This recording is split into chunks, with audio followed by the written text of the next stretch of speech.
Assalamualaikum warahmatullahi wabarakatuh. Hai sahabat beriman, apa kabar? Di dalam Masjid Nabawi terdapat lapang tiang atau dalam bahasa Arabnya disebut ustuana, bersejarah yang mempunyai kelebihan tersendiri. Kesemua tiang-tiang Masjid Nabawi yang didirikan oleh Rasulullah Sallallahu Alaihi Wasallam itu diperbuat daripada kayu. Para sahabat dan salafullah tidak melepaskan peluang untuk mengerjakan sholat dan ibadah lainnya di setiap tiang-tiang yang mempunyai keistimewaan dan keutamaan ini. Lantas, di manakah dan apakah nama tiang-tiang tersebut? Berikut penjelasannya. Tiang Sayyidah Aisyah. Tiang ini adalah yang ketiga dari mimbar dan ketiga dari makam Rasulullah Sallallahu Alaihi Wasallam dan ketiga dari kedudukan kiblat di dalam Masjid Nabawi. Di bawah tiang inilah Rasulullah Sallallahu Alaihi Wasallam senantiasa mengerjakan sholat dan menjadi imam selama beberapa bulan, ketika mana kiblat sholat masih ke arah Masjidil Aqsa. Tiang ini juga dikenal sebagai tiang Al-Muhajiun karena mereka selalu berkumpul berdekatan tiang tersebut. Nama lain baginya juga disebut tiang undi karena menurut Imam Al-Tabarani radhiyallahu anhu, Rasulullah Shallallahu Alaihi Wasallam telah bersabda, "Di dalam masjidku ini ada satu tempat yang jika manusia mengetahui tentang kelebihannya, niscaya mereka akan bertumpuk ke situ sehingga terpaksa mengadakan cabutan untuk mendapatkan tempat sholat di situ." Para sahabat seperti Sayyiduna Abu Bakar Al-Siddiq radhiyallahu anhu, Sayyiduna Utsman radhiyallahu anhu, Sayyiduna Abdul ibnu Subair radhiyallahu anhu, dan Sayyiduna Amir ibnu Abdullah radhiyallahu anhu senantiasa dilihat bersembayang di tiang tersebut. Tiang Taubat. Tiang ini terletak di sebelah timur tiang Aisyah radhiyallahu anhu, nomor 4 dari mimbar, nomor 2 dari makam Rasulullah Sallallahu Alaihi Wasallam, dan nomor 3 dari kedudukan kiblat. Dinamakan tiang Taubat karena disitulah seorang sahabat dari kaum Ansar bernama Abu Lubabah radhiyallahu anhu telah mengikat dirinya sebagai hukuman karena telah mengkhianati Rasulullah Sallallahu Alaihi Wasallam kepada Yahudi Bani Quraisy. Akhirnya Rasulullah Sallallahu Alaihi Wasallam membuka ikatan Abu Lubabah setelah Allah Subhanahu Wa Taala menurunkan wahyu menerima taubat Abu Lubabah yang ikhlas itu. Kisahnya, sewaktu beliau dihantar mewakili pihak Islam berunding dengan Bani Quraisy, selepas peperangan Ashab, Abu Lubabah telah memberi isyarat bahwa mereka akan dibunuh jika berunding dengan Rasulullah Sallallahu Alaihi Wasallam dengan menunjuk ke arah lehernya. Setelah peristiwa itu, beliau berasa duka cita dan menyesali perbuatannya, lalu terus ke Masjid Nabawi dengan penyesalan yang teramat sangat, sehingga hilang pendengaran dan penglihatannya. Di Masjid Nabawi, beliau terus mengikat dirinya di tiang tersebut tanpa makan dan minum, serta bersumpah tidak membebaskan dirinya sehingga Rasulullah Sallallahu Alaihi Wasallam sendiri yang melepaskannya. Anak perempuannya membukakan ikatan sekedar untuk dia sholat dan menunaikan hajat sahaja. Akhirnya Nabi Sallallahu Alaihi Wasallam membuka ikatan Abu Lubabah radhiyallahu anhu setelah Allah Subhanahu Wa Taala menurunkan wahyu menerima taubatnya. Nabi Sallallahu Alaihi Wasallam juga selalu mengerjakan sholat sunat di tiang itu. Rasulullah Sallallahu Alaihi Wasallam juga selalu duduk di situ selepas sholat subuh untuk berbicara dengan orang miskin dari golongan lemah dan orang yang baru masuk Islam, serta menyampaikan wahyu yang baru turun kepada baginda Rasulullah Sallallahu Alaihi Wasallam. Tiang Katil. Tiang ini ialah yang bersambung dengan pagar besi makam dan bersebelahan dengan tiang Taubah. Tiang ini mendapat namanya karena disitulah Rasulullah Shallallahu Alaihi Wasallam beriktikaf dan mempunyai katil yang diperbuat dari pelepahan tamar yang diletakkan berdekatan tiang tersebut untuk baginda berehat dan beriktikaf.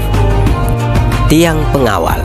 Tiang ini terletak di sebelah timur tiang katil dan dikenali sebagai tiang Ali ibnu Abi Thalib radhiyallahu anhu karena beliau selalu duduk bersolat dan duduk di bahagiannya yang bersambung dengan rumah Rasulullah Sallallahu Alaihi Wasallam untuk menjaga Rasulullah Sallallahu Alaihi Wasallam sebelum turun firman Allah Subhanahu Wa Taala yang bermaksud Allah Subhanahu Wa Taala melindungi engkau daripada gangguan manusia. Selepas itu tidak ada lagi sahabat yang mengawal Rasulullah Sallallahu Alaihi Wasallam. Setelah turun ayat tersebut, Sayyidina Ali ibnu Abi Thalib radhiyallahu anhu dan juga sahabat-sahabat yang lain tidak lagi berkawal di rumah Rasulullah sallallahu alaihi wasallam. Walau bagaimanapun Sayyidina Ali radhiyallahu anhu tetap sholat dan duduk di situ sehingga beliau dilantik menjadi Amirul Mukminin. Tiang perwakilan. Tiang ini terletak di sebelah utara dari belakang tiang pengawal. Dinamakan tiang perwakilan karena Rasulullah Shallallahu Alaihi Wasallam selalu duduk di tiang tersebut untuk menerima kedatangan perwakilan dari mana-mana kaum yang ingin bertemu dengan baginda Rasulullah Shallallahu Alaihi Wasallam. Tiang 4 persegi kubur. Tiang ini dikenali juga sebagai tiang makam Jibril alaihissalam. Ialah tempat berdiri malaikat Jibril alaihissalam ketika datang bertemu Rasulullah sallallahu alaihi wasallam. Ia terletak di sebelah timur Raudah dan kini terletak di dalam pagar makam. Menurut ahli sejarah, rumah Sayyidina Fatimah As-Zahra radhiyallahu anhu terletak berhadapan dengan tiang ini. Tiang tahajud. Tiang ini terletak di belakang rumah Sayyidina Fatimah radhiyallahu anhu dari arah sebelah utara. Kini, tiang tersebut berada dalam pagar makam dan sebagai tanda kepada tiang ini dibina satu mihrab yang telah ditutupi dengan batu dan dijadikan rak Al-Quran. Di atasnya terdapat gambar Masjidil Haram. Disebutkan bahwa Nabi Muhammad SAW mengerjakan sholat tahajud di situ. Apabila para sahabat mengetahui perkara tersebut, mereka pun beramai-ramai keluar dan ikut serta mengerjakan sholat tahajud juga. Sebab itu, tiang ini dinamakan dengan tiang tahajud. Tiang wangi. Tiang ini adalah tempat Rasulullah Shallallahu Alaihi Wasallam selalu sholat dan bermunajat selepas penukaran kiblat dari Masjidil Aqsa ke Masjidil Haram di Mekah. Diriwayatkan bahwa Rasulullah Shallallahu Alaihi Wasallam melihat terdapat kahak di tiang itu. Seorang sahabat bangun menggesek kahak itu dan menggosok kesahnya dengan sejenis minyak wangi yang dipanggil al-khalu. Rasulullah Shallallahu Alaihi Wasallam suka akan perkara tersebut. Sejak itulah para sahabat selalu menyapu minyak wangi di tempat itu sebagai tanda tempat sholat Rasulullah Shallallahu Alaihi Wasallam.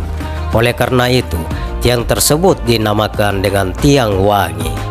Imam Malik radhiyallahu anhu pernah berkata bahwa di antara tempat yang baik untuk sholat sunat adalah tiang ini. Pada hari ini, tiang tersebut sebahagian daripadanya termasuk ke dalam mihrab Rasulullah Sallallahu Alaihi Wasallam yang tertulis padanya, ini adalah tempat sholat Rasulullah Sallallahu Alaihi Wasallam, yaitu di bahagian kanan mihrab.